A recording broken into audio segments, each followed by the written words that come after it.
श्रीमत्श्रीवासयोगीश्वरगुरुदेवोर्पितस्वात्मभारम् श्रीमत्श्रीरङ्गनाथात्वयमुनिकृपया प्राप्तमोक्षाश्रमन्तम् श्रीमद्वेदान्तरामानुजमुनिमपरं संश्रये देशिकेन्द्रम् दिशन्तु मे देव सदा त्वदीयाः दयातरङ्गानुचराकटाक्षाः श्रोत्रेषु पुंसाम् अमृतं चरन्तीं सरस्वतीं संस्कृतकामधेनुं तमभ्यनवतीं वन्दे करुणावरुणालयं विषशैलतटस्थानां स्वयं व्यक्तिमुपागतम् अकिञ्चननिधिं ज्योतिमपवर्गत्रिवर्गयोः अञ्जनाद्रीश्वरदयाम् अभिष्टौ विनिरञ्जनां जीवनं जगतां जीयात्किमप्यपगतस्पृहम् स्वतन्त्रं सर्वतन्त्रेषु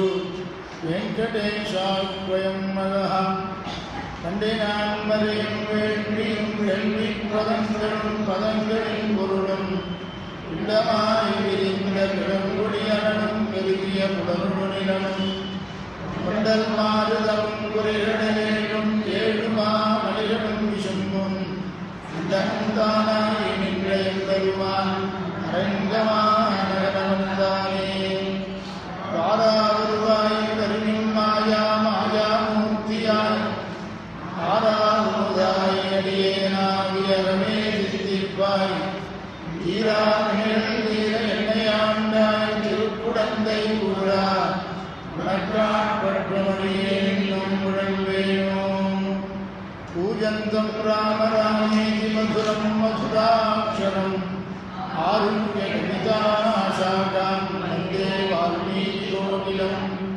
வால்மீகேர்முனிசிம்ஹஸ்ய கவிதாவனச்சாரிணः சிம்ரன் ராமகதாநாதம் புனயாதிபராங்கதிம் यत्र यत्र रघुनाथकीर्तनं तत्र तत्र कृतमस्तकाञ्जलिं बाष्पवारि परिपूर्णलोचनं मारुतिं नमत राक्षसान्तकम् मनोजवं मारुततुल्यवेगं जितेन्द्रियं बुद्धिमतां वरिष्ठं वातात्मजं वानरयूथमुख्यं श्रीरामदूतं शिरसा नमामि वेदवेद्ये परे पुंसि याते दशरथात्मजे वेदप्राते दशादासीत् साक्षात् रामायणात्मना जयत्याशितसन्त्रासद्वाङ्गविद्वंसनोदयः प्रभावान् श्रीदया देव्या परमव्योमभास्करः சோகம் கவித்வம் சுருதிப்பொருளொன்று சொல்லுகின்றோம் நாகந்தனுக்கமிராட்சதற்கும் நமக்கும் சரணாம் ஆகண்டனன் மகனாகிய ஆவலை பேரிய ஓர் ஆகம் விடைத்திட கண்ணழிவே செய்தகாகுஸ்தனே.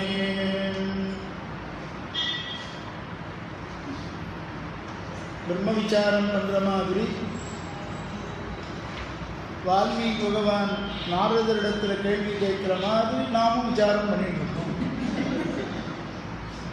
காலக்ஷேபம் உண்டா இல்லையா, எத்தனை மணிக்கு வச்சுக்கிறதுங்கிற விசாரம், இதுவும் பிரம்மத்து விசாரத்தில் சேர்ந்தது தான். ஆக வியாசனுடைய முதல் சூத்திரத்துக்கு எவ்வளவு வியாக்கியானம் உண்டோ அத்தனை வியாக்கியானமும் இந்த வால்மீகி பகவானுடைய கேள்விக்கு அவ்வளவு வியாக்கியானம் பண்ணியிருக்கார். ராமானுஜர் பண்ணின ஸ்ரீபாஷ்யம் மாத்திரம் பிரம்மசூத்திரத்துக்கு வியாக்கியானம் இல்லை. அதுக்கு முன்பு போதாயின விற்த்தின்னு பிரம்மசூத்திரத்துக்கு விற்பி இருக்கு, அதுதான் அடிப்படை. அதை கொண்டுதான் காஷ்மீரில் போய் அதை கடாட்சித்து புறத்தாழ்வானோடு சென்று கடாட்சித்து அதன் அடிப்படையில் தான் ராமானுஜர் பாஷ்யம் பண்ணி ஸ்ரீபாஷ்யம்னு சரஸ்வதி தேவி உகந்து கொடுத்ததுன்னு சம்பிரதாயத்தில் சொல்கிறோம். அந்த ஸ்ரீபாஷ்யத்திற்கு சுரப்பிரகாஷிகைன்னு ஒரு வியாக்கியானம் இருக்குது. சுதர்சன சூரி பண்ணினது அவர் தான் ஹரித கோத்திரத்தை சேர்ந்தவர். அவர் 16 விதமான அர்த்தங்களை ஸ்ரீபாஷ்யத்தை 16 தடவை கேட்டு தான் 16 தடவை கேட்ட அர்த்தத்தை அப்படியே சொன்னது தான் சுகப்பிரகாஷிகை. அதே போல இந்த வால்மீகி பகவானுடைய கேள்வியும் அப்படி அமைஞ்சிருக்கு. கோன்வஸ்மின் சாம்பிரதம் லோகே குணவான் கச்ய வீரியமான் தர்மஜ்ஞஸ்ய கிருதஜ்ஞஸ்ய சத்யவாக்கியோ திருடவிரதா என்று நாரதரை பார்த்து கேள்வி கேட்கிறார். சிஷ்யன் எப்படி கேள்வி கேட்கணுமோ அப்படி கேள்வி கேட்கிறார்னு சொல்கிறார். வால்மீகியினுடைய சிஷ்ய லட்சணத்தை பல சந்தர்ப்பங்களில் வால்மீகியினுடைய பூர்வ சரித்திரத்தெல்லாம் பார்த்து சொல்கிறார். இங்கு வால்மீகியினுடைய கேள்வியில் முதலில் இருக்கிறத பார்ப்போ. கோன்வஸ்மின் சாம்பிரதம் லோகே குணவான். குணவான் அப்படின்னு கேட்கிறார். குணமுடையவன் யார் அப்படின்னா குணம்னா என்னன்னு முதல்ல தெரிஞ்சுக்கணும். அப்படி குணவான்னு முதல்ல சொல்லிட்டு பிறகு 15 குணங்களை சொல்லி இப்படிப்பட்ட மொத்தம் 16 குணங்களை உடைய மனிதன் இப்பொழுது யார் இருக்கான் அப்படின்னு கேள்வி கேட்கிறார். முதல்ல சொல்ல குணம், முதல்ல குணவான்னு சொன்னது எந்த குணத்தை சொல்றார்? வால்மீகிக்கு எந்த குணத்தை மனசில் வச்சுட்டு குணவான்னு கேட்டார். பாக்கி 15 சொன்னாரு, அதெல்லாம் தோஷங்களா? தர்மம் தெரிஞ்சவனா இருக்கிறதுங்கிறது குணத்தில் சேர்ந்ததா தோஷமா? நன்றி உடையவனாக இருக்கிறது கிருதஜ்ஞ, சத்தியத்தை பேசுறது, திருடவிரதனா இருக்கிறது, எல்லா பிராணிகளிடத்திலையும் ஹிதத்தோடு இருக்கிறது, நன்மையை ஆசைப்படுறது, இதெல்லாம் கூட குணங்கள் தானே. அப்படி இருக்கும் பொழுது வால்மீகி குணவான்னு முதல்ல சொன்னது எந்த குணத்தை சொன்னார்? பாக்கியெல்லாம் கூட குணங்களாக இருக்கும் பொழுது குணவான்னு தனித்து சொல்லுவானே அப்படின்னு ஒரு கேள்வி. அதுக்கு நான் நேற்றுக்கே சொல்லியிருக்கேன். திருமங்கையாழ்வார் பாசுரத்தில் அவர் ரங்கநாதனிடத்தில் பகவானுடைய குணத்தை எந்த குணத்தை மனசில் வச்சுட்டு திருமங்கையாழ்வார் சரணாகதி பண்ணாருங்கிறத நாம் தெரிஞ்சுட்டாக்க, குணவான்னு சொன்னதை வால்மீகி பகவான் திருவுள்ளத்தில் பகவானுடைய அல்லது ஒரு மனிதனுக்கு சாமான்யமாக இருக்க வேண்டியதான அந்த குணம் எதுங்கிறத நாம் தெரிஞ்சுட்டா இன்னி உபன்யாசம் முடிஞ்சிடும். 4 உபன்யாசத்தை கடைசியில் சொல்கிறோம். உண்டா கிடையாதா, இல்லை டைம் மாறுறதா, என்னென்னு பெருமான் எப்போ தோண பண்ணுறாரோ அதை அப்படி சொல்கிறேன் கடைசியில். இங்கே குணவான்னு சொன்னது மற்றதெல்லாம் தோஷங்கள் இல்லை. குணம்னு சொன்னாக்க என்ன? குணங்கிற சப்தத்துக்கு முதல்ல பொருள் குண்யதே இது குணஹா. இது சம்ஸ்கிருதத்தில் சாஸ்திரத்தில் விற்பத்தி. ஒவ்வொரு சப்தமும் எந்த பொருளின் அடிப்படையில் இந்த மாதிரி சப்தம் வந்ததுன்னு சொல்கிறது. குண்யதே குண்யதே இது குணஹா. எந்த குணத்தை உயர்ந்த குணமாக எல்லாரும் மதிப்பார்களோ அதை தான் குணம் குணம்னு சொல்லுது. சில பேரை நாம் பழகும்போது நல்ல குணமானவன், நல்ல குணஜன் அப்படின்னு சில பேரை குறிப்பிடுகிறோம். அப்போ எந்த குணம் நான் சொல்கிறோம்? எந்த குணத்தை உயர்வாக யார் மதிக்கிறானோ அப்படிப்பட்டதை இந்த குணவான்னு கேட்கிறார். இது ஒரு காரணத்தினால வந்தது இல்லை, உயர்ந்ததாக இருக்கிறதுனால. அந்த உயர்ந்த குணம் எதுன்னு கேட்டால் சௌஷீல் என்ற குணம்தான் இந்த குணவான்கிற சப்தத்தில் கேட்கிறார். வால்மீகி மனசில் எந்த குணமும் மனதில் தோணித்தோ அதை அடிப்படையில் தான் திருமங்கையாழ்வார் பெரிய பெருமாளத்தில் சரணாகதி பண்ணும் பொழுது வால்மீகி மனசில் இருந்ததான அந்த சௌஷீல்யங்கிற குணம் இருக்கே, ராமாவதாரத்தில் அது அதிகமாக தெரிஞ்சுதான். அந்த குணத்துக்காக நான் உன்னிடத்தில் சரணாகதி பண்ணுறேன், ராமன் அந்த குணத்தை கொண்டு என்ன காரியம் செய்தானோ, ராமன் எப்படி அந்த குணத்தினாலே குகனோடு சத்தியம் பண்ணிண்டானோ, சுக்ரீவனோடு சத்தியம் பண்ணிண்டானோ, சத்தியம் பண்ணிட்டு குகனை எப்படி அழைத்தானோ அதே மாதிரி என்னையும் நீ அழைக்கணும். இதுதான் என்னுடைய பிரார்த்தனை.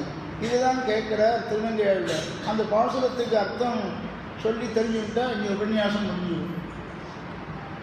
இந்த சௌசீல்யங்கிற குணத்தை ஏற்கனவே சொல்லியிருக்கேன். மகதா நீச்சைச்சக நைரந்தியம் சம்ஸ்லேஷா சௌசீல்யம். எதனால் இந்த குணம் ஏற்பட்டது என்பதையெல்லாம் பெரியவாச்சான்பிள்ளையும் வியாக்கியானம் பண்ணியிருக்கார். சுவாமி தேசிகனும் இந்த குணங்களுக்கெல்லாம் வியாக்கியானம் பண்ணியிருக்கார். கத்தியத்திரிய பாஷ்யத்தில் தேசிகனும் வியாக்கியானம் பண்ணியிருக்கார். மிக உயர்ந்தவன் தாழ்ந்தவனோடு பழகுகிறானே, வித்தியாசம் இல்லாமல் பழகுகிறானே, இப்படிப்பட்ட சௌசல்யத்தை தான் இங்கே குணமான்கிற பதத்தினால வால்மீகி பகவான் கேட்கிறார். இந்த 16 குணங்கள் உள்ளவன் என்றால் என்ன? 16 குணங்களும் ஒருவனிடத்தில் சேர்ந்து இருக்குமா? ஒரு மனிதனிடத்தில் அதுவும் சேர்ந்து இருக்குமா? இவர் மனிதர்களுக்குள்ளேயே இந்த 16 குணங்களையும் உடையவன் யார்? 16 குணத்தில் ஒரு குணம் உடையவன் யாருன்னு கேட்கல.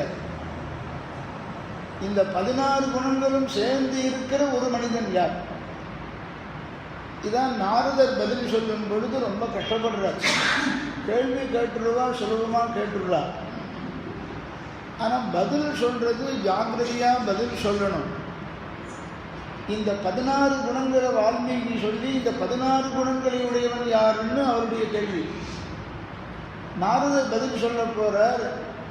இந்த 16 குணங்களில் சில குணம் சில பேரிடத்துல குணங்கள் இருக்கும். ஆனால் 16ம் சேர்ந்த ஒரு மனிதன் இருக்கான்னு கேட்டால் ரொம்ப கஷ்டம்தான். சௌசீல்யத்து சில பேருக்கு இருக்கும். உயர்ந்தவா தாழ்ந்தவாங்கிற வித்தியாசம் பார்க்காம சில பேர் பழகுவா. அந்த மனுஷனுக்கு அது இருக்கு, சௌசீல்யம் இருக்குன்னு சொல்லலாம். கிருதஜ்ஞன் நன்றி உடையவன் அப்படின்னு சில பேர் எப்பயோ செய்கிறத நினச்சிட்டு இப்போ எனக்கு உபகாரம் பண்ணார் அப்படின்னு அந்த குணமும் ஒரு இடத்துல இருக்கலாம். சத்தியத்தையே சொல்கிறவர் அந்த சுவாமி, பொய்யே பேச மாட்டார் அப்படின்னு யாராவது ஒருத்தர் சொல்லிடலாம். தான் எடுத்துட்ட காரியத்தில் திடமாக இருக்கார், அதை ஒருத்தருக்கோசரம் தன்னுடைய கொள்கையை மாற்றிக்கிறது இல்லை அப்படின்னு ஒருவனை திருஷ்டாந்தமாக சொல்லிடலாம். இப்படி ஒவ்வொரு குணத்தையும் திருஷ்டாந்தமாக சொல்கிறதுக்கு ஒரு மனிதன் கிடைக்கலாம். ஒவ்வொரு குணத்தில் ஒவ்வொருத்தன் இருப்பான். ஆனால் 16 குணங்களும் சேர்ந்த ஒரு மனிதன் இருக்கானான்னு தான் வால்மீகியினுடைய கேள்வி.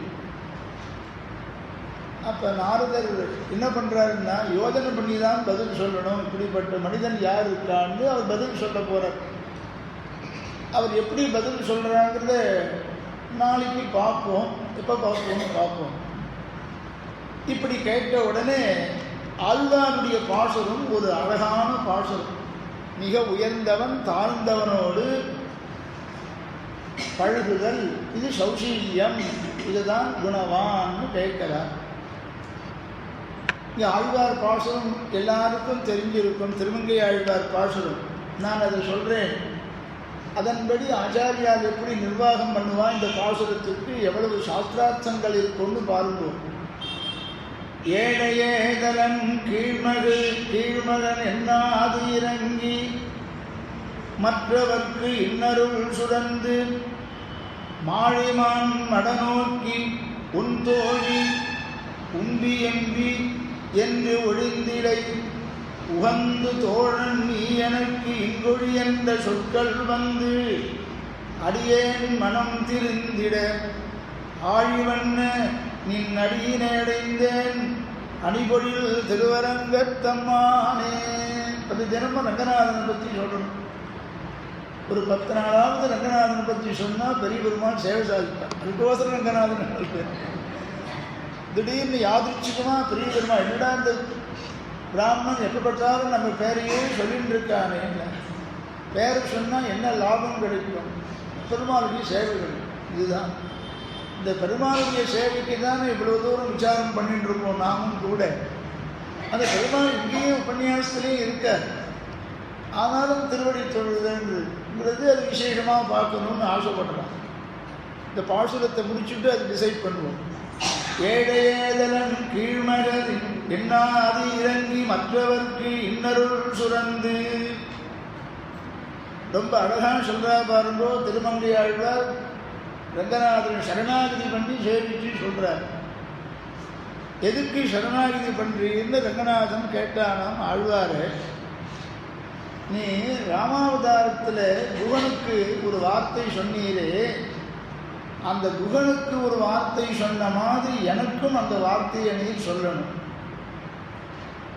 அப்படி என்ன குகனுக்கு வார்த்தை சொன்னேன்னு ரங்கநாதன் கேட்டார்.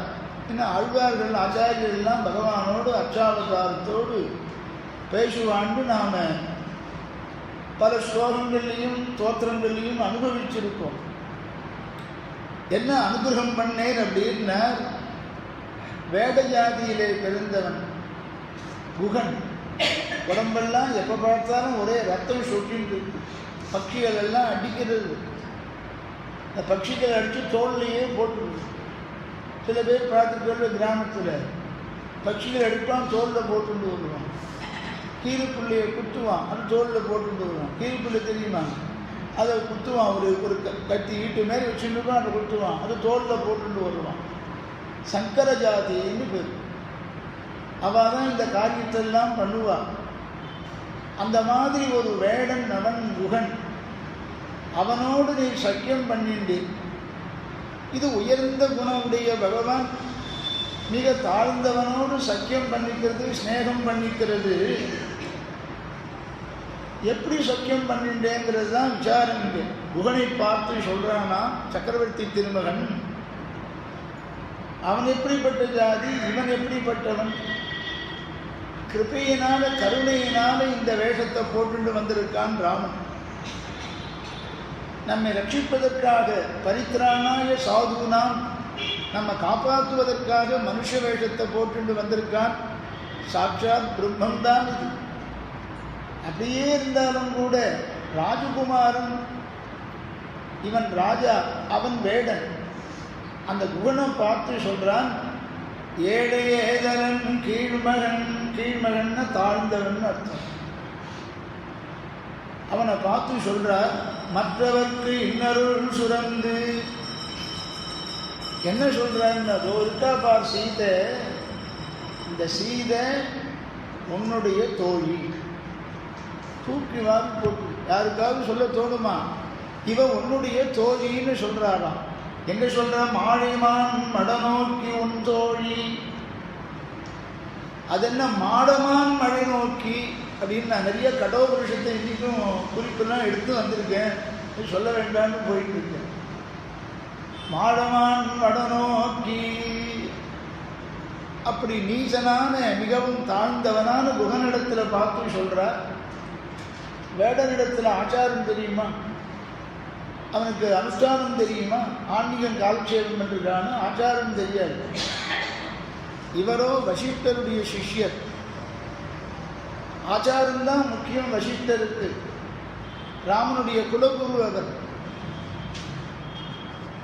அப்படிப்பட்ட வசிஷ்டருக்கு சிஷ்யராக இருக்கக்கூடிய இவன் குகனை பார்த்து சக்கியம் பண்ணிக்கும் பொழுது, இவர் சக்கியம் பண்ணிக்கிட்டோம், இவருடைய குணத்தை காண்பிக்கட்டும், சீதை உன்னுடைய தோழின்னு சொல்றதுக்கு இது சொல்லலாமா? இவன் ஆண்டவன் சாட்சியாகவும் இவன் போறான், இவன் வேணா போயிட்டோம், அவளையும் சேர்த்து வான்னு கூப்பிடுறான், ஆம்பியாரையும் கூப்பிடுறான். எங்கடான்னு, நான் சாப்பிட்றதுக்கு போகிறேன், அங்கே போகிறேன், நீயும் வரையான்னு கேட்குறான்.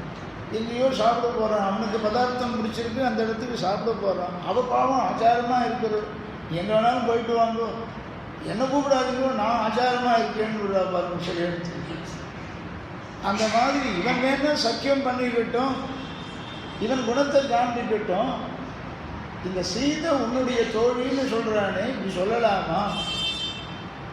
ஆனால் கிருபையினால பகவான் தன்னுடைய குணத்தை காண்பிக்கிறான். இந்த சீதை உன்னுடைய தோழி. ஆக எவ்வளவு உயர்ந்தவன் ராமன், ஆச்சாரமானவன், வசிஷ்டர் சொல்றபடியெல்லாம் அனுஷ்டானம் பண்றவன். வசிஷ்ட விபதேஷினா, வசிஷ்டர் எப்படி இருன்னு சொல்றாரோ அப்படி இருப்பானான் ராமன். ஆச்சாரசீலர் அவர் வசிஷ்டர். அதே ஆச்சாரம் இவனுக்கும் பழகி இருக்கான். எப்படின்னா ஒரு நாள் வசிஷ்டர் ராமனை பார்த்து சொன்னாராம், நீ ஒரு காரியம் பண்ணு, நீங்கள் காத்தால 10 மணி வரையிலும் ரொம்ப ஆச்சாரமாக இருன்னு, யார் மேலேயும் படாமல் ஆச்சாரமாக இரு, 10 மணி வரையும் ஆச்சாரமாக இரு அப்படின்னாரு. அப்புறம் ஆச்சாரமாக வேண்டாம்னு அர்த்தம். பெருமாள் திருவாராதனம் பண்ணுறவரையும் யார் மேலேயும் பட வேணான்னு இருக்கேன் அப்படின்னு சில பேர் சொல்கிறாங்க. திருவாராதனம் பண்ணிட்டு குழந்தைய தூக்கிக்கலான்னு இருக்கேன், குழந்தைய தூக்கிக்கணும் போல இருக்குது. திருவாராதனம் பண்ணணுமே, சுத்தமாக பண்ணணுமோ இல்லையோ. இந்த திருவாராதன சமயம் வரையும் ஆச்சாரமாக இருக்கிறது, அப்புறம் குழந்தைகளை தூக்கிக்கிறது. சில பேர் இந்த மாதிரி சொக்கா இல்லாமல் கூட சொக்காய் அழுத்துட்டு குழந்தைய கூட தூக்கிக்கணும் போல இருக்குது அப்படின்னு சில பேர் சொல்லுவாங்க. அந்த மாதிரி வசிஷ்டர் ராமனை பார்த்து சொன்னார், 10 மணி வரையும் ஆச்சாரமாயுது அப்படின்னு சொன்னார். அதான் வசிஷ்டர் உத்தரவு போட்டுவிட்டார், அப்படியே ஆச்சாரமாக இருக்கும்னு ஆச்சாரிய சொல்லியிருக்கார். ஏதோ காரணம் இருக்குன்னு நினச்சிருக்கார். சரி 10 மணிக்கு ஆயிடுத்து, வசிஷ்டரை பார்க்க போகலான்னு பண்ணான். போகிறதுக்கு முன்னால் 9 மணிக்கு ஒரு தடவை தீர்த்தாமடினான் ராமன். காத்தால எழுந்து ஆன்மீகத்தெல்லாம் தீர்த்தாமாடி எல்லாம் பண்ணிவிட்டான். வசிஷ்டரை பார்க்குறதுக்கு முன்னால் 10 மணிக்கு முன்னால் 9 மணிக்கு ஒரு தடவை தீர்த்தாமாடினான். தீர்த்தாமாடிட்டு வசிஷ்டர் இடத்துல போனான். வசிஷ்டர் கேட்டாரான், இப்போ எதுக்கு தீர்த்தாமாடினேன்னு கேட்டாரான். நீ தான் 10 மணி வரையும் ஆச்சாரமாக இருன்னு சொன்னீர், அப்போ காத்தால தீர்த்தாமாடலையா? காத்தால தீர்த்தாமாடி அந்த காலத்தில் சந்தியாவந்தனம் பண்ணாமல் இருக்கணும், அது காத்தால தீர்த்தாமாடி. சில பேர் 11 மணிக்கு அமாவாசை பிறக்கிறதுன்னு 10 மணிக்கு பல் தேய்க்க போவான். என்னன்னா அமாவாசை பிறக்கும் பொழுது இப்போ காத்தாலேயே தீர்த்தாமாடி இப்பயே தர்ப்பணம் பண்ணுறதா? அமாவாசை பிறக்கும்போது அப்போ தீர்த்தாமாடி தர்ப்பணம் பண்ணிக்கலாமேன்னு இருப்பான். அப்படி இருக்கக்கூடாது. காத்தால எழுந்து தீர்த்தாமாடிட்டு சந்தியாவந்தனம் பண்ண வேண்டியதை அந்த காலத்தில் அக்னியத்தை விட்டுட்டு பிறகு ஒரு தடவை மாத்தியானிக ஸ்நானம் பண்ணி அப்போ தர்ப்பணம் பண்ணுறது தான் முறை. ஆனால் சில பேருக்கு சலுகை பிரபத்தி சொல்லிடுத்து, பிரபத்தி பண்ணிடுவா, காலம் சரி வரல, தேசம் சரியில்லை, உடம்பு சரியில்லைன்னா கொஞ்சம் சலுகை உண்டாம். சரி போனால் போய் ஒரே தடவை தீர்த்தாமாடிடுங்கோ, தேர்த்து தர்ப்பணத்தை பண்ணிடுங்கோன்னு சொல்லுவோம். அது பண்ணாக்க பிரபண்ணனுக்கு பிரபண்ணனாக இருந்தால் தோஷம் இல்லைன்னு சாஸ்திரத்தில் சொல்லியிருக்கு. அதெல்லாம் சொல்லுங்களேன், அந்த உபன்யாசம் பண்ணால் எழுதிக்கலாமே. எங்கெங்கே சலுகை இருக்கோ அந்த சலுகையில் தான் சொன்னாங்க, அது ரொம்ப நன்னா இருக்கும் அப்படின்னு கேட்டால், இப்போ எதுக்கடா தீர்த்தாமாடிட்டு வந்தேன், காத்தாலேருந்து தீர்த்தாமாடி மரியாதான்னு இருந்திருப்பேன், 10 மணி வரையும் மரியாதை இருக்க முடியாதான்னு. இல்லை சுவாமி, திடீர்னு நான் காத்தால் தீர்த்தாமாடி எல்லாம் முடிச்சுட்டு வந்து எல்லாம் பண்ணேன், உம்மை பார்க்கறதுக்கு வரலான்னு புரட்ட சமயத்தில் சீதையினுடையதான ஆச்சரியமான அந்த புடவையினுடைய தலைப்பு பட்டுடுத்து என்பது. அதுவும் சீதையினுடைய புடவையினுடைய தலைப்பு பட்டா என்ன? நீ ஆச்சாரமாக இருக்க சொல்றீங்க, ஆச்சாரின்னு சொல்றீங்க, சீதையினுடைய புடவையினுடைய தலைப்பு பட்டுடுத்து, அதனால் என்ன பண்ண, இன்னொரு தடவை தீர்த்தாமாடினா முழுகினேன்னு நான். அதுக்கு தான் கேட்டால், இது வியாக்கியானத்திலேயே எழுதியிருக்கு, நான் சொன்னது வியாக்கியானத்திலேயே எழுதியிருக்கான். சீதையில் முந்தானிப்பட்டாலும் மூழ்கி நிற்பரிலே, சீதனுடைய முந்தானப்பட்டாலும் ஒரு ஸ்நானம் பண்ணுவார். அவ்வளவு ஆச்சாரமானவர். சீதையோட தலைப்பப்பட்டிருந்தும் வசிஷ்டருடைய சிஷ்யரானபடினாலே ஆச்சார பிரதானமான ஒரு வம்சம் இவர். அந்த வம்சத்தை சேர்ந்தவர். அவன் எப்படிப்பட்டவன்? குகன் ஏழை ஏதரன் கீழ்மகன். அந்த குகன் எப்படிப்பட்டவனுக்கு 3 விசேஷனம் சொல்றார் திருமங்கை ஆழ்வார். ஏழை ஏதரன் கீழ்மகன், தனம் இல்லாதவன், தரித்திரன்னு பேரு ஏழைன்னு சொன்னார்.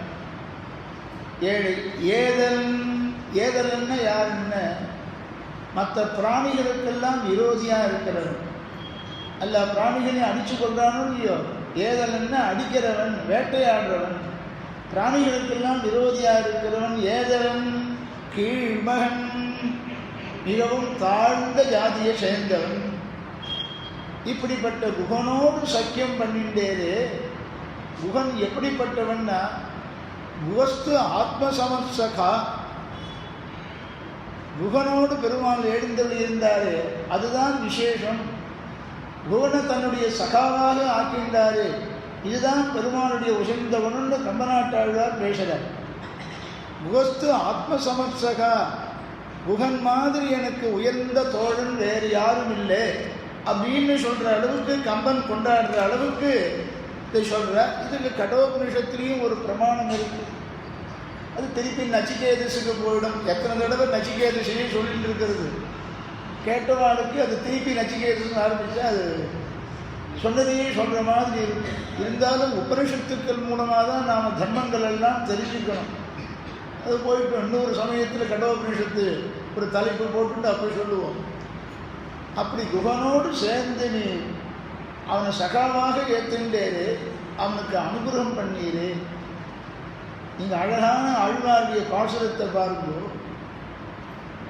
அருள் சுரந்து சுரந்து அருள் சுரந்து இன்னருள் சுரந்து, கருணை உடனே குகனை பார்த்த உடனே கருணை வந்துதான் பெருமாளுக்கு. எப்படிப்பட்ட கருணைன்னா, கண்ணுக்குட்டியை பார்த்த மாத்திரத்திலே பால் கொடுக்கணுங்கிறதான கிருபை எப்படி தாய் பசுக்கு வருதோ, அந்த மாதிரி குகனை பார்த்த உடனேயே கருணை ராமனிடத்தில் சுபாவமாக இயற்கையாக இருக்கிற கருணை இதன் விஷயத்தில் சுரந்ததுன்னு. சுரந்து அருள் சுரந்து மற்றவற்று இன்னருள் சுரந்து, கருணையை வெறும காண்பிச்சானார். மேல் அந்த கருணை என்ன காரியம் பண்ணிட்டுனார், இந்த சீதை உன்னுடைய தோழின்னு சொன்னதற்கு அருள் சுரந்து.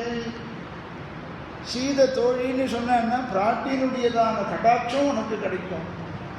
சீதையினுடைய கடாட்சம் பெற்றால், பிராட்டியினுடைய கடாட்சம் பெற்றால் இவனுடைய அனுகிரகத்தை பெற்று உயர்ந்த ஞானத்தை சம்பாதிக்கலாம். ஆகினாலும் இந்த சீதையினுடையதான கடாட்சம் உன் மீது படட்டுங்கிற எண்ணத்தினாலே இவன் உனக்கு தோழின்னு கிருபை பண்ணாராம். அருள் சுரந்து இன்னருள் சுரந்து, தோழி அப்படின்னு கூட்டாராம். சீதை தோழி, குஹா இந்த சீதை உன்னுடைய தோழி. ஆக இவருடைய ஆச்சாரம் எப்படிப்பட்டது, குலம் இவருடைய வம்சம் எப்படிப்பட்டது, ஜனகருடையதான பெண்ணை பார்த்து இவர் சொல்றார், இவர் உனக்கு தோழி. கீதாச்சாரியன் இந்த ஜனகருடைய வம்சத்தை பற்றி, ஜனகரை பற்றி விசேஷமாக கொண்டாடுறான். பகவத்கீதை கர்மயோகத்தில் நிரதராக இருக்கக்கூடியவர் ஜனகர் அப்படின்னு கீதாச்சாரியனே கொண்டாடுறார். கர்மனைமிகு சம்சித்திம் ஆத்திகாக ஜனகாதயா, ஜனகர் போன்றவர்கள் எல்லோரும் கர்மயோகத்தில் நிரதாராக ஈடுபட்டவர்களாக இருப்பார் அப்படின்னு கொண்டாடினதான அந்த ஜனகருடைய பெண்ணான சீதையை உனக்கு தோழி அப்படின்னு கிருபை பண்ணானே. குகனை சகாவாக ஆக்கின்றோடு மட்டுமல்லாமல் இந்த சீதை உனக்கு தோழின்னு சொன்னானே, இது எவ்வளவு உசந்த குணம் பார்க்கும். அந்த சீதை எப்படிப்பட்டவன் சொன்னார், மாழிமான் மடநோக்கி மாடமான் மடநோக்கி உன் தோழி. அது எப்படிப்பட்ட கண்களை உடையவன் சீதையை ஆழ்வார் பேசுகிறார். கபடம் உள்ள மான் உண்டு, கபடமில்லாத மான்களுடைய கண்ணை போன்றதான ஒத்த கண்களை உடையவர் சீதை. கபடமான மான் யாரு, சீதையை மயக்கிறதுக்கோசரம் வந்தான் பாருங்கோ. மாரீசன் பெண்மானாக வேஷம் போட்டு வந்தானே, மயக்கினான், கண்ணால மயக்கிடுவா சில பேர். அந்த மாதிரி கண்ணால மயக்கியதான கபடமான மான் உண்டு, கபடம் அற்றதான மான் போன்றதான கண்களை உடையவள் இந்த சீதை. அதுதான் மாழிமான் மடநோக்கி ஒன் தோழி அப்படின்னு சொன்னாராம். இது அருள் சுரந்து இன்னருள் சுரந்து அப்படின்னா. அது மாத்திரமில்லை, என்னுடைய தம்பி இருக்கான் பார் லக்ஷ்மணன், இந்த தம்பி இருக்கான்னு என் தம்பி உன் தம்பின்ட்டான். அதான் ஆழ்வார் பாசுரம், எம்பி உம்பி நின்று ஒழிந்திரை, என்னுடைய தம்பி உன்னுடைய சகோதரனாக ஆவான், குகனோடு ஐவரானோன்னு அப்பதான் சொல்றான். இப்படிப்பட்ட ஒரு கிருபை நடந்ததுன்னு சொன்னாக்க அந்த கிருபையை தான், அந்த குணத்தை தான் சௌசீல்யம்ங்கிறதுனால பேசுறார். சாம்பிரதம் லோகே குணவான் கச்ச வீரியவானே, உகந்து தோழன் நீ எனக்கு இங்கு, உகந்த தோழன் இங்கு வழி. இந்த ஊர்லேயே இருன்னு நீ சொல்லணும்னு ஆழ்வார் ஆசைப்படுறார். வயசான காலத்தில் திருமங்கை ஆழ்வார் பெரிய பெருமான ரங்கநாதனை சேவிக்க வந்து சரணாகதி பண்றார். நீ இப்படி சொல்லணும்னு. இந்த ஊர்லேயே இது அத்தைவ ஸ்ரீரங்கே சுகவாசனான்னு ராமானுஜருக்கு சொன்னாரு. துவயமந்திரத்தை அர்த்தானுசந்தானம் பண்ணிட்டு இங்கேயே நீ இரண்டு ராமானுஜரை பார்த்து சொன்ன மாதிரி அதற்கு முன்பே இந்த திருமங்கை ஆழ்வார் கேட்டிருக்கார், நீ ஸ்ரீரங்கத்திலேயே இரு, எங்கேயும் போகாது. சில பேர் சொன்னா எங்கே வந்தேன் அப்படின்னு கேட்டால், ஸ்ரீரங்கத்தில் ஒரு வருஷம் இருந்து வாசம் பண்ணி பெருமானுடைய எல்லா உற்சவத்தையும் சேவிக்கலான்னு இருக்கு, எல்லா உற்சவத்தையும் சேவிக்கலான்னு இருக்கேன். ஒரு வருஷம் என்ன கணக்கு, அப்புறமும் இங்கேயே இருந்து அப்படின்னு சில பெரியவா சொல்கிறா பாருங்க. எதுக்குடா இங்கேயே இருன்னு சொல்கிறாருன்னா, காலக்ஷேபத்துக்கு ஆள் பிடிக்கிறாங்க. பார்க்குறவாளெல்லாம் இங்கேயே இருந்தோன்னா காலக்ஷேபத்துக்கு பதிதினம் வருவாங்க இல்லையோ, அதனால ஆள் பிடிக்கிறாருன்னு அவருக்கு. அந்த மாதிரி ஸ்ரீரங்க வாசம் க்ஷேத்திர வாசம் மாதிரி கிடைக்காது. எவ்வளவோ பாபங்கள் பண்ணியிருந்தாலும் கூட ஸ்ரீரங்கத்தில் வாசம் பண்ணுறதுனால இந்த பாபங்கள் எல்லாம் நமக்கு போயிடும். அப்படி குகனை பார்த்து உகந்த தோழன், எனக்கு உற்ற தோழன்னு நீ சொன்னியே, உன்னை தவிர வேறு யாரும் எனக்கு உயர்ந்த தோழன் இல்லைன்னு சொன்னீரே, அந்த வார்த்தையை எனக்கும் நீ சொல்லணும். நீ அந்த குகனை பார்த்து ராமாவதாரத்தில் சொன்னது எல்லாம் என்னுடைய மனசில் அப்படியே வந்து உட்கார்ந்துடுத்து. நான் குகனை பார்த்து அப்படி சொன்னேங்கிறது உனக்கு எப்படி தெரியும்னா, தோழன் நீ எனக்கு இங்கொழி என்ற சொற்கள் வந்து எப்படி வந்ததுன்னு கேட்டேன்னா, ஆச்சாரியர் முகமா காலக்ஷேபம் பண்ணி என்னிடத்துல வந்து சேர்ந்தது. திரேதாயுகத்தில் நடந்தத திருமங்கையாழ்வார் எப்படி பேசுகிறாருன்னா, வந்துங்கிற பதம் அதுதான். பெரியவா மூலமாக காலக்ஷேபம் கேட்டு என் காது வழியா என்னிடத்துல வந்தது, வந்து அடியேன் மனம் திருந்திட.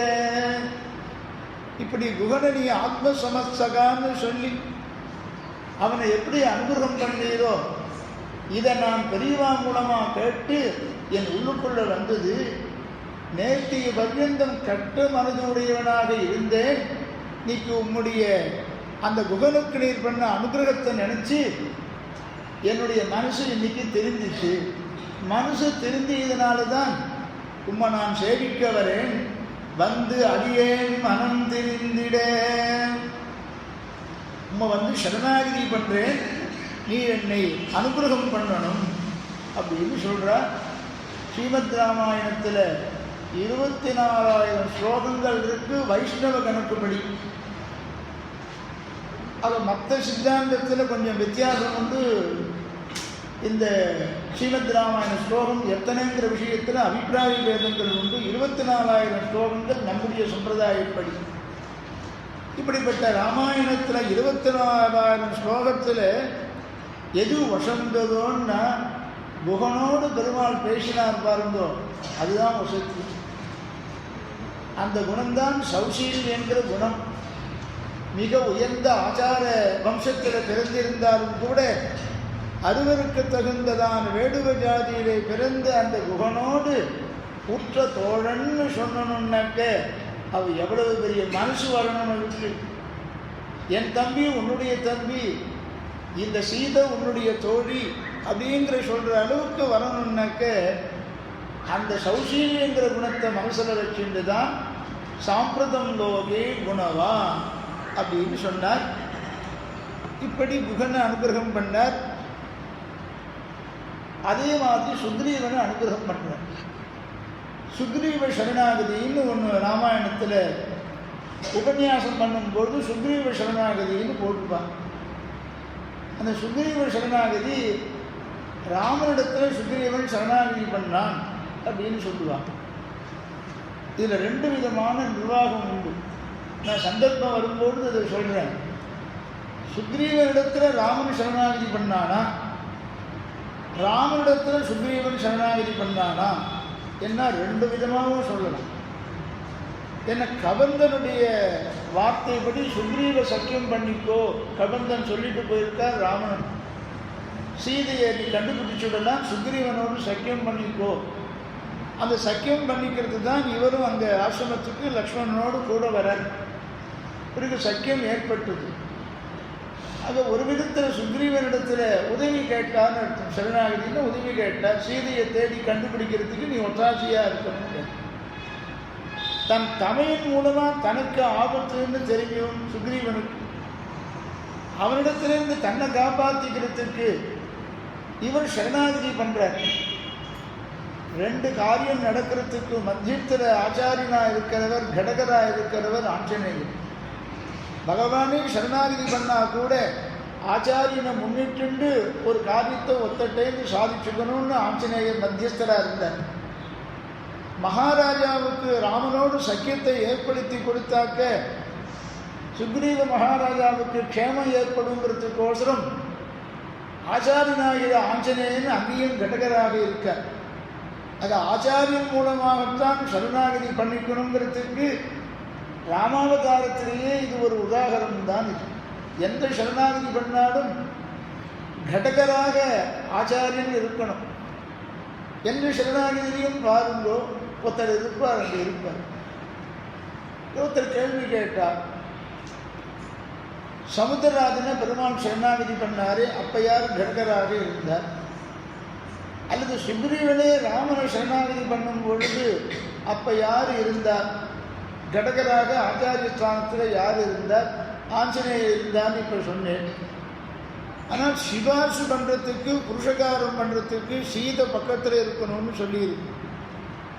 சீதையினிடத்தில் லக்ஷ்மியினிடத்தில் சரணாகதி பண்ணிட்டு புருஷகார பிரபத்தி பண்ணிட்டு தான் பிறகு பெருமாளிடத்தில் பிரபத்தி பண்ணுற வழக்கம் இன்றளவும் நமக்கு சம்பிரதாயத்தில் இருக்குது. அப்போ லக்ஷ்மணன் கூட இருந்தார்னு வியாக்கியாதாக்கள் வியாக்கியானம் பண்ணிவிட்டான்.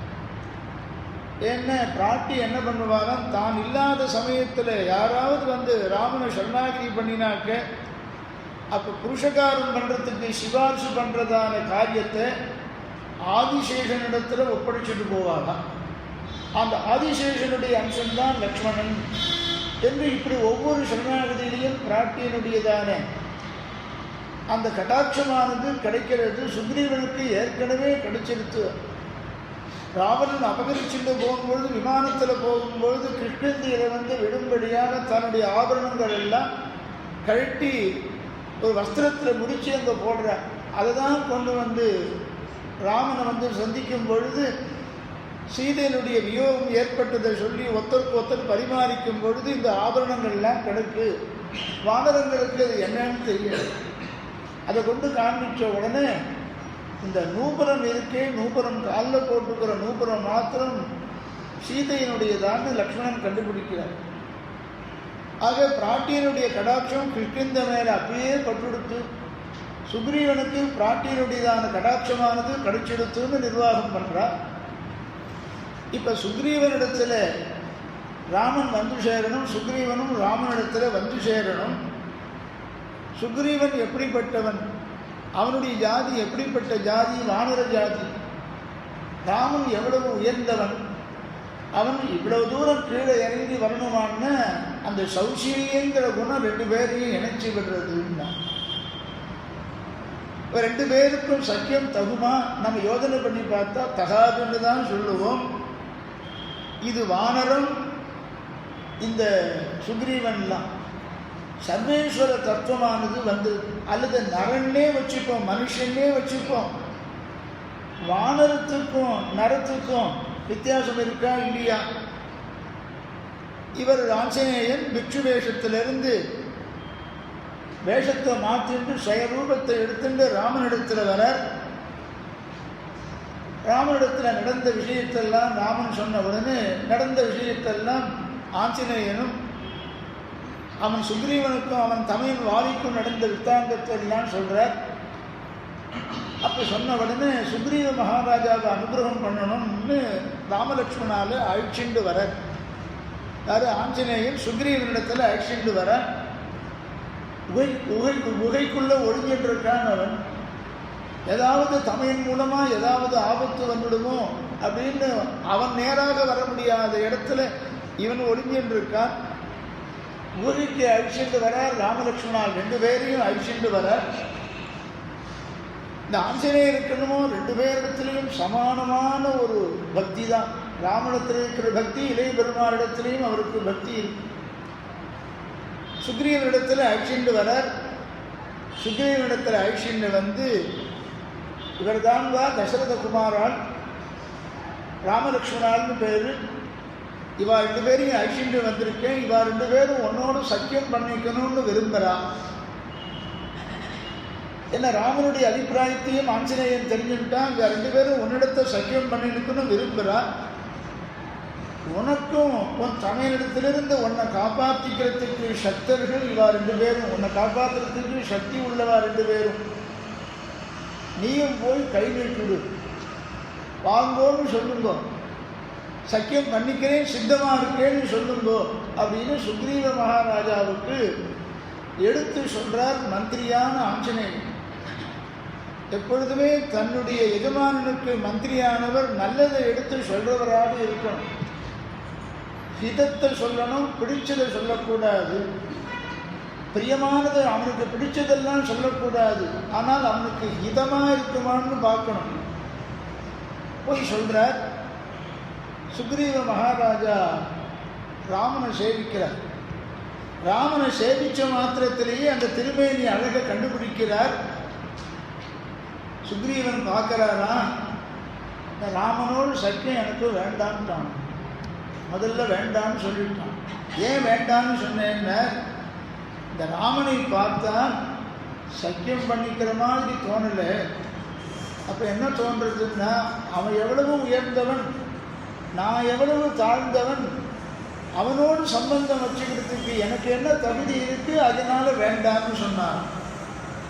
ராமன் சொன்னார், நான் சுக்ரீவனோடு சக்கியம் பண்ணிக்கிறதுக்கு நான் சித்தமாக இருக்கேன், நான் கை நீட்டுறேன், அவன் நீட்டுறானா இல்லையா, அங்கே தான் ஆரம்பிச்சு போட்டு கை கொடுக்குறதுன்னு ஆரம்பிச்சு.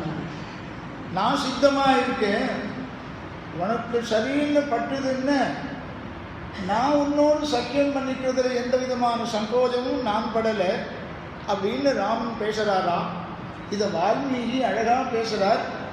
ரோச்சதே எதிதே சக்கியம் பாபுரேவ பிரசாரிதா. கை கொடுக்க நான் சித்தமாக இருக்கேன், உனக்கு விருப்பம் இருந்தால் என்னோடு சக்கியம் பண்ணிக்கோ, எனக்கு ஒன்றும் ஆட்சேபம் இல்லை உன்னோடு சக்கியம் பண்ணிக்கிறதுக்கு. அதை படர்ந்த பாருங்கோ. ரோஜதே எதிதே சக்கியம், உனக்கு சரின்னு பட்டுதுன்னாக்கு என்னோடு சக்கியம் பண்ணிக்கோ, என் பட்சத்தில் எந்த விதமான ஒரு ஆட்சேபனையும் இல்லை. அந்த மாதிரி சுக்ரீவனை எப்படி சக்கியம் பண்ணின்றார். அவன் ஈஸ்வர தத்துவமாக இருந்துட்டு மனுஷ வேஷத்தை போட்டுண்டு வந்துருக்கான். எனக்கு பிடிக்கிறதுன்னு சொல்லிட்டானான் ராமன். இந்த வித்தாந்தங்கள்லாம் கூட இருந்து சீதை பார்த்துருக்கா. சுக்ரீவ சக்கியம் பண்ணும்பொழுது சீதை கீழே கூட இருந்தாளான்னா இந்த வித்தாந்தத்தை எல்லாம் ஆஞ்சநேயன் சொல்கிறான். அசோகவனத்தில் பார்க்கும்பொழுது இந்த மாதிரி சுக்ரீவனோடு சக்கியம் பண்ணிட்டோம், சீதை விட்டு பிரிஞ்சிருந்த சமயம், அந்த சமயம் சுக்ரீவ சக்கியம் பண்ணிண்டாதான் சீதையை தேடுறதுக்கு ஒத்தாசை பண்ணுவான்னு கடந்தன் சொல்லவே சக்கியம் பண்ணிண்டார். அதனால் இந்த மாதிரி நடந்ததுன்னு அசோகவனத்தில் பிராட்டிய நிலத்தில் ஆஞ்சநேயன் இந்த வித்தாந்தத்தெல்லாம் சொல்கிறான். அப்போ ஆஞ்சநேயரை பார்த்து சீதை ஒரு கேள்வி கேட்கிறா. வானவர்களுக்கும் ராமனுக்கும் எப்படி இந்த மாதிரி சக்கியம் ஏற்பட்டது? சீதை கேட்கிறா ஆஞ்சநேயரை பார்த்து. வானராணாம் நராணாஞ்ச கதமாசீத் சமாகமஹா. அந்த வானரம் மேலேயே பறந்துட்டு போயிட்டு இருக்கும், அது மரத்தினுடைய கிளையிலேயே மேலேயே இருக்கும், மரத்து அடியிலேயே இருப்பான் மனுஷன். இப்படிப்பட்ட ஒன்றுக்கொன்று பொருந்தாததான வானரங்களுக்கும் நரர்களுக்கும் மனிதர்களுக்கும் எப்படி சமாகமம் ஏற்பட்டது அப்படின்னு கேட்ட உடனே இப்படி சமாகமம், இப்படி சம்பந்தம், சந்திப்பு இப்படி ஏற்பட்டதுன்னு பதில் சொல்றார். இதுக்கு அழகாக ஆண்டவன் நிர்வாகம் பண்ணியாகும். வானரம்னு சொன்னாக்க குரங்கு ஜாதி, வானர ஜாதின்னு பேரு. நரன்னு சொன்னால் மனிதர்கள். வானரத்துக்கும் நரங்களுக்கும் மனிதர்களுக்கும் எப்படி சம்பந்தம், சந்திப்பு ஏற்பட்டதுன்னு கேட்டால் ஆண்டவன் சொல்லியாகும். வா இருந்ததே ஆனால் சக்கியம் ஏற்படும். நீ வா, அது ஆண்டவன் பாடுவோம். வான்னு சம்ஸ்கிருதத்தில் இருக்கிற வாழ்து வானரானான் நரானாச்ச. வான்னு கூட்டா சக்கியம், வராதேன்னு சொன்னால் சக்கியம் இல்லாமல் போயிடும். இப்படி ஒரு நிர்வாகம் பண்ணி எனக்கு நீ வரணும், உன்னோட சேர்த்துக்கணும், உன்னை என் பக்கத்தில் வச்சுக்கணும், உன்னோடு சக்கியம் பண்ணிக்கணும்னு நான் உன்னை வான்னு கூப்பிடுறேன். ரோச்சத்தே, உனக்கு சரின்னு பட்டுதேயானால் நான் சக்கியம் பண்ணிக்கிறதுக்கு காத்துருக்கேன், எனக்கு எந்த விதமான ஆட்சேபனம் இல்லை அப்படின்னு ராமன் கேட்டான்னு சொன்னாக்க அது எவ்வளவு உசந்த குணமாக அந்த குணம் இருக்கணுங்கிறத நாம் பார்த்து தெரிஞ்சுக்கலாம். அப்படி குகனை அனுகிரகம் பண்ணார், குகனோடு சக்கியம் பண்ணிட்டார், சுக்ரீவனோடு சக்கியம் பண்ணிட்டார். இவ்வளவு அர்த்தங்கள் இதில் அடங்கி இருக்கான். பிராட்டி கேட்ட உடனே ஆஞ்சநேயன் பதில் சொல்றான். வானராணாம் நராணாஞ்ச கதமாசீத் சமாகமஹாம். ஆஞ்சநேயனுடைய பதில் பாருங்கோ. ராம சுக்ரீவயோகோ ஐக்கியம் ஏகி ஏவம் சமஜாயதா. ராமனுக்கும் சுக்ரீவனுக்கும் சக்கியமானது இந்த கிரமத்தில் ஏற்பட்டது, இந்த முறையில் ஏற்பட்டதுன்னு பதில் சொல்றேன். எந்த முறைன்னு சொல்லு, எந்த முறைங்கிறதுக்கு சுவாமி தேசிகன் அழகாக பதில் சாதிக்கிறார். இதெல்லாம் காலக்ஷேபமாக தெரிஞ்சுக்கணும். உபன்யாசத்தில் எல்லா விஷயத்தையும் சொல்ல முடியாது, அப்புறம் காலக்ஷேபத்துக்கு வரமாட்டேன். தேவி ஏவம் சமஜாயத. இப்பொழுது வானரமாகிற எனக்கும் சீதையாகிற உனக்கும் எப்படி சம்பந்தம் ஏற்பட்டதோ, இப்ப சம்பந்தம் எப்படி வந்தது, அதே மாதிரி சுக்ரீவனுக்கும் ராமனுக்கும் சமாகமம், சம்பந்தம், சக்கியம் ஏற்பட்டது. இதுல ஒரு விசேஷம் இருக்கு. என்னிடத்துல மாத்திரம் ஒரு ரகசியத்தை சொல்லி அனுப்பிச்சான். ஏவம் சமஜாயதாங்கிறது லக்ஷ்மணனுக்கு கூட தெரியாத ஒரு விற்த்தாந்தத்தை உமக்கும் ராமனுக்கும் மட்டுமே தெரிந்ததான ஒரு விஷயத்தை தூது போன என்னிடத்துல சொல்லி, நீ சீதையிடத்துல இது சொல்லு, அவ புரிஞ்சிப்பா அப்படின்னு சொல்றான். ராம சுக்ரீவயோகோ ஐக்கியம் தேவி ஏவம் சமஜாயத. ஆக பிராட்டிக்கும் பகவானுக்கும் ராமனுக்கும் ஏகாந்தத்தில் நடந்ததை என்னிடத்தில் வந்து சொன்னானே. இப்படிப்பட்ட உயர்ந்த குணத்துக்குத்தான் சௌசீல்யம், சௌசீல்யம்னு பேரு. அதை மனசில் வச்சுட்டு தான் வால்மீகி பகவான் கோன்வஸ்மின் சாம்பிரதம் லோகே குணவானே. இந்த உயர்ந்த குணம் சௌசீல்யம். இப்படிப்பட்ட சௌசீல்யங்கிற குணம் சாமான்யமாக ஒரு மனிதனுக்கு இது கிடைக்காது. அப்படிப்பட்ட உயர்ந்த குணம் யாருக்கு இருக்கு, மனுஷால இங்க யாருக்கு இருக்குன்னு கேட்கிறார். இதுதான் வால்மீகியினுடைய கேள்வி. இந்த சௌசீல்யங்கிற குணமானது ஒரு மனுஷனிடத்தில் இருக்குன்னு வச்சுக்கலாம். இப்படிப்பட்ட குணங்களை உடையவன் யாருன்னு கேட்ட உடனே நாரத பகவானுக்கு ரொம்ப சந்தோஷம். கேள்வி கேட்டார் வால்மீகி, நல்ல கேள்வியை கேட்டார், எல்லாருக்கும் உபயோகப்படும்படியான கேள்வியை கேட்டார். இவர் கேள்வியை கேட்டு சமாதானத்தை பதிலை பெற்றுண்டு அப்படிப்பட்ட மனிதனை நாம் உபாசனம் பண்ணி மோட்சத்துக்கு போகணும்னு கேட்கிறார். உண்மையிலேயே அப்படிப்பட்ட மனிதனாக இப்பொழுது இருப்பது ராமன் தாங்கிறது அவருக்கு தெரிஞ்சிருந்தாலும் ஆச்சாரியன் மூலமாக கேட்டு தெரிஞ்சுக்கணும், அதை லோகத்தாருக்கு தெரியப்படுத்தணும், ராமனை எல்லாரும் உபாசனம் பண்ணணும், ராமத்தியானம் பண்ணணுங்கிறது வால்மீகியினுடைய உத்தேசம். நாரத பகவானுக்கு ரொம்ப சந்தோஷம். நாரதர் சொல்றார், இந்த 16 குணங்களும் நிரம்ப பெற்றவன் மனிதனாக ஒரு மனிதனிடத்தில் இந்த 16 குணங்களும் இருப்பது என்பது மிகவும் துர்லபம். அப்படிப்பட்ட 16 குணங்களையுடைய மனிதன் கிடைப்பது ரொம்ப கஷ்டம்னு நாரதர் பதில் சொல்ல ஆரம்பிக்கிறார். பகவோ துர்லபாம் செய்வ ஏத்வயா கீர்த்திதா குணாஹ முனே வக்ஷ்யாமி அகம் புத்வா தையுக்த ஸ்ரூயதாம் நரஹ. இது நாரதருடைய பதில். இந்த பதிலில் எவ்வளவு சாஸ்திரார்த்தம் அடங்கி இருக்குன்னு பார்க்கணும்.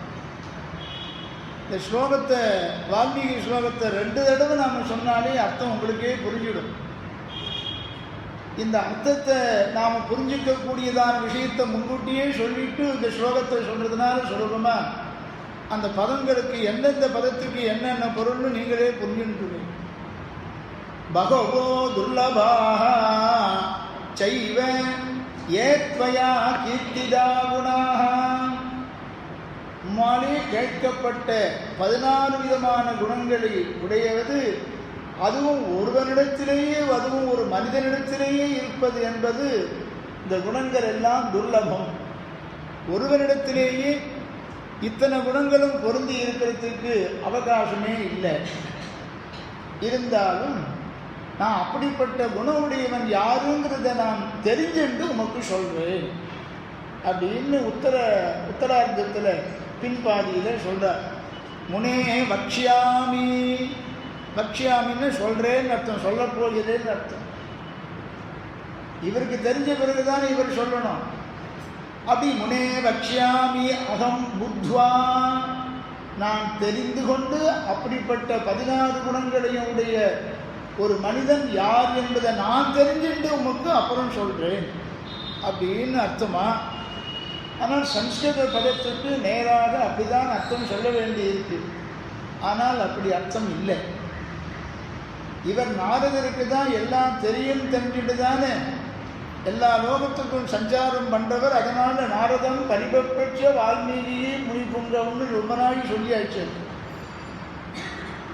ஆக நாரதருக்கு தெரியும். அது தெரிஞ்சுதான் நாரதர் ஆச்சாரியனா இவர் வரிச்சிருக்கார் வால்மீகி பகவான். பகவோ துர்லபாச்சைவ ஏத்வயா கீர்த்திதா குணாஹம். நீ கேட்கிற உயர்ந்த குணங்கள் 1 2 சில பேரிடத்தில் இருக்கும், பல குணங்கள் இருக்கும், எல்லா குணமும் சேர்ந்து இருக்குமான்னு சந்தேகம். இப்ப நாரதரை இவர் சரியான ஆச்சாரியனா வரிச்சுட்டாரா இல்லையா? சரியான ஆச்சாரியனா வரிச்சுட்டார். நாரதருக்கு அதற்கான சமாதானம் தெரியுங்கிறதும் வால்மீகிக்கு தெரியும். அது லோகத்தாருக்கு தெரியணும். நாரதர் இப்படி பதில் சொன்னார். அப்படிப்பட்ட 16 குணங்களுடைய மனிதன் மனித ரூபத்தில் ராமன் அவதாரம் பண்ணியிருக்கான். ராமனை எல்லாரும் தியானம் பண்ணுங்கோ. ராம தியானம் பண்ணினாலேயே நம்முடைய பாபங்கள் போகும், மோட்சமானது கிடைச்சிடும், வேற எதுவும் வேண்டாம்.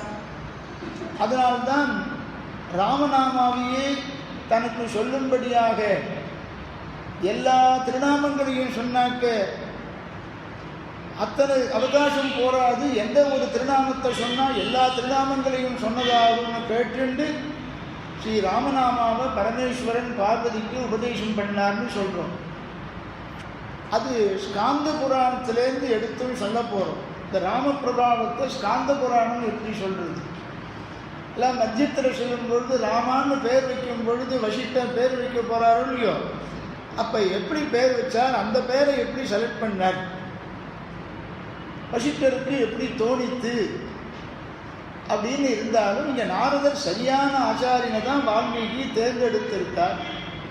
ஆனால் சொல்லும்போது சொல்றார், பகவோ துர்லபாச்சைவ ஏத்வயா கீர்த்திதா குணாஹ.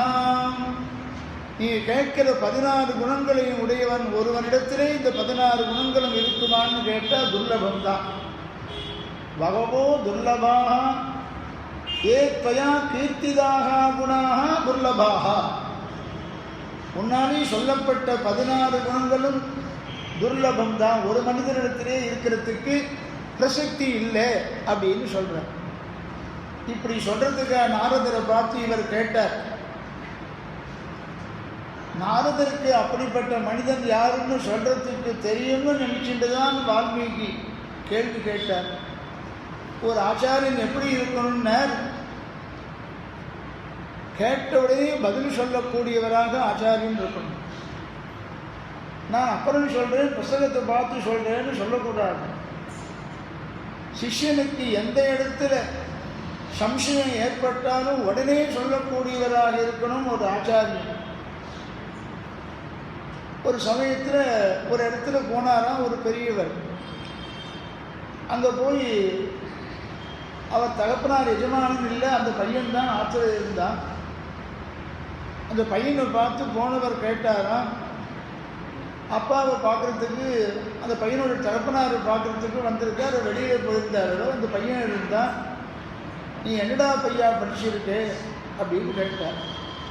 இவர் போனவருக்கு ஏதோ ஜாதகம் கொடுக்கணும்னு ஒரு உத்தேசம். அவருடைய பெண்ணுக்கு ஜாதகம் பார்க்கறதுக்கோசரம் அந்த இடத்துல பையன் இருக்கான்னு சொல்கிறாரு. இவர் போகிற ஜாதகம் எடுத்துகிட்டு போனாராம். பையா நீ என்ன படிச்சிருக்கேன்னு கேட்டாராம். படித்ததை சொன்னான். இது படிச்சிருக்கேன், இவ்வளோ தூரம் படிச்சிருக்கேன்னு சொன்னான். அப்புறம் அந்த பையனோட தகப்பனார் வரவழையும் வெறுமை இருப்பானே, நீ என்ன கோத்தனுண்டான்னு கேட்டான். எனக்கு தெரியாது, அப்பாவை தான் கேட்டு சொல்லணும்னா. சரி, அப்பா வந்துட்டார். இப்படி இருக்கும்பொழுது அப்பா வந்துவிட்டார். அப்பாவை பார்த்து கேட்டான். ஒருத்தருக்கு ஒருத்தர் ஏற்கனவே பரிச்சயமானவா, ஒருத்தருக்கு ஒருத்தர் உபச்சாரம் பண்ணிண்டா. சுவாமி நீ என்ன கோத்திரம்னு தகப்பனாரை கேட்டார். வந்தவர் ஆற்றுக்கு போனவர் கேட்டார். எனக்கு தெரியாது, ப்ரகஸ்பதியை கேட்டு தான் சொல்லணும்னு நினச்சி. ப்ரகஸ்பதியை கேட்டு தான் சொல்லணும்னு எப்படி இருக்கு பாருங்க. சரி, சம்பந்தம் இந்த இடத்துல நமக்கு வேண்டாம்னு பொருட்டாராம். அந்த மாதிரி நாரதனிடத்தில் இவர் கேட்டிருக்கார் வால்மீகி. வால்மீகி என்ன பதில் சொல்ல முடியா எதிர்பார்க்கிறார்னு நாரதருக்கும் தெரியும். ஆனால் நாரதர் பதில் சொல்லும் பொழுது குமாரி சொல்லப்பட்ட குணங்களை உடையவன் ஒருவனிடத்தில் இத்தனை குணங்களும் இருக்கிறதுங்கிறது துர்லபம். பகவோ துர்லபா செய்வ. இங்கே பாருங்கோ, ச அப்படின்னு ஒரு அக்ஷரம், ஏவ என்று மற்றொரு அக்ஷரம். வால்மீகி ஒரு அக்ஷரத்தை கூட வீணாக பிரயோகம் பண்ண மாட்டார். ஹன்னு சொன்னாலும் ஒரு ஆச்சரியம்னு கொண்டாடுவார். இந்த இடத்துல ரகசியஞ்ச பிரகாசஞ்ச யத்விருத்தம் தஸ்ய தீமதா. அந்த ராமனை பற்றின விஷயத்தை ராமாயணத்தில் எது ரகசியமாக இருக்கோ, பிரகாசமாக இருக்க வேண்டியது எதையோ அது அத்தனையும் நீ சொல்லுவி என்று அனுகிரகம் பண்ணப்பட்டவர் வால்மீகி பகவான். அதனால வால்மீகி பதம் போடும் பொழுது சகாரத்தை போட்டிருக்கார். பகவோ துர்லபா செய்வ அப்படின்னு கேட்டுக்கிறதுனால சகாரத்துக்கு என்ன பொருள், ஏவ என்பதற்கு என்ன பொருள். சில சமயத்தில் ஸ்லோகம் பண்ணும் பொழுது சம்ஸ்கிருதம் தெரிஞ்சவாள்லாம், கவிதை பண்ண தெரிஞ்சவாள்லாம் ஸ்லோகம் பண்ணுவாள். ஸ்லோகம் ஒரு அக்ஷரம் குறைஞ்சதே ஆனால் ஒரு சகாரத்தை சேர்த்துடுவாள். ஸ்லோகம் ஒரு பாதத்துக்கு இந்த விருத்தமாக இருந்தால் இத்தனை எழுத்து இருக்கணும்னு கிரமம் இருக்குது. அது எல்லா பாஷையிலையும் இருக்கிறது. இத்தனை எழுத்துக்கு மேலே போகக்கூடாதுன்னு இருக்கு. ஒரு சகாரத்தை சேர்த்துட்டா அந்த பாதம் பூர்த்தி ஆகிடும். சகாரத்தை சேர்க்கிற வழக்கம் உண்டு. ஆனால் சகாரத்தை ஜாக்கிரதையாக சேர்க்கணும். ராமனும் கிருஷ்ணனும் அப்படின்னு சொல்கிறோம். இங்கே பாருங்க, துர்லபாக செய்வ ச ஏவ சச்ச மம பிரியா அப்படிங்கிற இடத்துல அவன் ஞானி என்னிடத்தில் பிரியமா இருக்கான், நான் அவனிடத்தில் பிரியமா இருக்கேன் அப்படின்னு பெருமாள் சொல்கிறார். சச்ச மம பிரியாக, அவனும் என்னிடத்தில் பிரியமா இருக்கான், நானும் அவனிடத்தில் பிரியமா இருக்கேன். அந்த மாதிரி இடத்தெல்லாம் சகாரம் சேர்க்கிறோம். ஒருத்தர் என்ன பண்ணால் ஒரு ஸ்லோகம் பண்ணுன்னு சொன்னார். யாரோ பரமபதிச்சுட்டார். பரமபதிச்ச உடனே அவரை பற்றி கோத்திரம்லாம் சொல்லணும். எந்த திதியில் போயிருக்கார், என்ன கோத்திரம், எந்த ஆச்சாரியனை ஆசிரியச்சிருக்கார், என்ன நட்சத்திரத்தில் போனால் என்ன பேர், இதெல்லாம் கேட்டு ஜாக்கிரதையாக பண்ணணும். அப்படி ஸ்லோகம் பண்ணும்போது இவருக்கு ஒரு பாகத்தில் ஒரு அக்ஷரம் குறைஞ்சுதான். அக்ஷரம் குறைஞ்சாக்க சகாரத்தை சேர்க்கலான் இருக்கேன்னு சகாரத்தை சேர்த்துட்டேன். சரமஸ்லோகத்தில் சகாரம் சேர்க்கவே கூடாது. சேர்த்தாக்க கூட இன்னொருத்தர் போயிடுவான்னு அர்த்தம். பகவத்சவாலோட இன்னொருத்தர் போயிடுவான்னு அர்த்தம். அது ஸ்லோகம் பண்ணும்பொழுது இந்த சகாரம் சேர்க்காமல் பண்ண சரமஸ்லோகம் ஜாகிரதை. அதனால தான் நான் ஒன்றும் பண்ணுறதே கிடையாது. எங்கேயாவது ஏதாவது ஒன்று சேர்த்துட்டாக்க அபவாதம் வந்துடும். அதனால் சகாரத்தை வெறுமை உபயோகப்படுத்த மாட்டார் வால்மீகி பகவான். நீ கேட்கிற குணமுடைய அத்தனை குணங்களையுடைய ஒருவன் கிடைக்கிறதுங்கிறது மிகவும் துர்லபம். இருந்தாலும் அப்படிப்பட்டவன் யாருங்கிறத நான் தெரிஞ்சுட்டு உமக்கு சொல்கிறேன். இப்படி ஆச்சாரியன் இருந்தால் அவனிடத்துல போகலாமா? கேட்ட உடனே சொல்ல வேண்டாமா? நான் தெரிஞ்சுட்டு சொல்கிறேன்னு நாரதர் சொல்கிறாரு. உண்மையிலேயே புத்வாங்கிறதுக்கு தெரிஞ்சுட்டு சொல்கிறேங்கிற பொருள் இல்லை. அகம் நாரதோ பூத்வான்னு அர்த்தம் பண்ணுறாங்க. தன்னைத்தானே மறந்து விட்டார். இப்படிப்பட்ட குணமுடையவன் யாருன்னு வால்மீகி கேட்ட உடனே, அதுவும் சாம்பிரதம், இப்பொழுது இந்த லோகத்தில் அப்படிப்பட்ட குணமுடைய ஒரு மனிதன் யார், அவனை நான் உபாசனம் பண்ணணும், மோட்சத்துக்கு போகணும்னு கேட்ட உடனே ராமனுடைய ஞாபகம் வந்து விடுத்தான் நாரதருக்கு. இக்ஷ்வாகு வம்ச பிரபவ ராமோஞாம ஜனைஸ்ருதா. ஜனங்கள் எல்லாம் ராமன் ராமன்னு சொல்லுவா. இக்ஷ்வாகு வம்சத்தில் தோன்றினவன்னு பதில் சொல்ல போகிறார். அந்த ராமன் தான் அப்படிப்பட்ட குணங்களை எல்லாம் ஒன்று சேர இருக்கிறவன் அவனை தெரிஞ்சின்ற உடனே ஞாபகம் எல்லாம் அங்கே போக அந்த ராமனை அனுபவிக்க ஆரம்பிச்சுட்டார். அந்த அனுபவத்திலிருந்து மீண்டு வந்து அகம் நாரதோ பூத்வான், தன்னை நாரதர் என்கிற நிலையை மறந்துவிட்டார். என்ன ராமனுடைய குணத்தில் ஈடுபட்டுவிட்டார். இந்த 16 குணங்களுடைய ராமன் தான் அப்படிப்பட்ட குணம் உடையவன் ஈடுபாடு வந்து அந்த ராமனை அனுபவிக்க ஆரம்பிச்சு விட்டார். அந்த அனுபவத்திலிருந்து மீண்டு வருதுங்கிறது அவ்வளவு சுலபம் இல்லை. அந்த அனுபவத்திலிருந்து மீண்டு வந்து முன்போல் உண்மை எதிரில் நான் இருந்து நாரதராக இருந்து நான் உனக்கு முனே வக்ஷாமி அகம் புத்வா இடத்துல விசேஷம் சொல்கிறார். இந்த பகவோ துர்லபா செய்வ சகாரத்துக்கு என்ன பொருள் வால்மீகி மனசில் வச்சுட்டு இருக்கார். ஏவ என்பதற்கு என்ன பொருளை மனசில் வச்சுட்டு இருக்கார். நாரதர் சொன்ன பதிலிருந்து அப்படிங்கிற விஷயத்தை நாளைக்கு ராமாயணத்தில் பார்க்கணும். எப்போ பார்க்கலான்னு நீங்கள் ஆரம்பத்திலேயே நாளைக்கு திருவிடை தொழுதல் அப்படின்னு கேட்டுருக்கேன். ஒவ்வொருத்தருக்கும் ஒரு அபிப்பிராயம் இருக்குது. என்ன அபிப்பிராயம், என்ன பண்ணலாம் அப்படின்னு கேட்டாக்க, காத்தால திருப்பாவை சொல்லியே ஆகணும். அந்த திருப்பாவையை நிறுத்த முடியாது. அதனால் என்ன பண்ணிடுறேன், 1/2 மணி நேரம் திருப்பாவை காத்தால 8:30 பெருமாள் இப்படி தான் தோணல் பண்ணேன். 1/2 மணி நேரம் திருப்பாவை, 3/4 மணி நேரம் ஸ்ரீமத் ராமாயணம் காத்தாலேயே சொல்லி முடிச்சுவிடுவேன். அது சாயங்காலங்கிறது அப்புறம் ஒருத்தர் 3 மணிக்கு போகணுங்கிறா, ஒருத்தர் 7 மணிக்கு போகணுங்கிறா. வேண்டாம், காத்தாலேயே 2யும் 1/2 மணி நேரம் திருப்பாவை சொல்கிறேன். 4 பாஷை கொடுத்தேன். 3/4 மணி நேரம் இந்த நாரதர் சொல்கிற பதிலை சொல்லி நாரதருடைய பதிலை முடிச்சுண்டு அப்புறம் ராமாயண பிரவச்சனமானது ஆரம்பிக்கணும். நாம் ஆரம்பிச்சிருக்கோம், 10 நாள் போகிறது. இன்னைக்கு லவகுஷால் ராமாயண பிரவச்சனத்தை பண்ணணுமோ இல்லையோ, அந்த பிரவச்சனத்தை ஆரம்பித்து சீக்கிரமாக சீதா கல்யாணத்துக்கு வரணும்னு 20 நாள் தான் பாக்கி இருக்கணும். அதுக்குள்ளேயும் எந்த ரகசியத்தெல்லாம் சொல்லி முடிக்கணும். அதை 8:30 மணிக்கு எப்பொழுதும் போல காத்தால காலக்ஷேபம், 8:30லேருந்து 9 வரையும் அந்த பாசுரத்தை சொல்கிறேன். 9லேருந்து 9:45 இந்த ராமாயணத்தை சொல்லி நாரதருடைய பதிலை முடிக்கிறேன். ஸ்வஸ்தி பிரஜாப்ய பரிபாலயந்தாம் நியாயேன மார்கேண மஹீம் மஹீஷாः கோப்ராஹ்மணேभ्यः சுபமஸ்து நித்யம் லோகாः சமஸ்தாः சுகினோ பவந்து மங்களம் கோஷலேந்திராய மகனீய குணாப்தயே சக்கரவர்த்தி தனூஜாய सार्वभौमाय मंगलम श्रीमते वेदांत रामानुज महादेशिकाय नमः श्रीमते निगमान्त महादेशिकाय नमः श्रीमते भगवते भाष्यकाराय महादेशिकाय नमः श्रीमते बकुलभूषण महादेशिकाय नमः श्रीरंगनायकै नमः श्रीरंगनाथ परब्रह्मणे नमः श्रीरंगनाथ दिव्यमणि पादुकाभ्यां नमः காத்தால எல்லாரும் வந்துருந்தோம் சாயங்காலம் வருவாங்க காத்தால நாளைக்கு ஒரு நாள் மாத்திரம்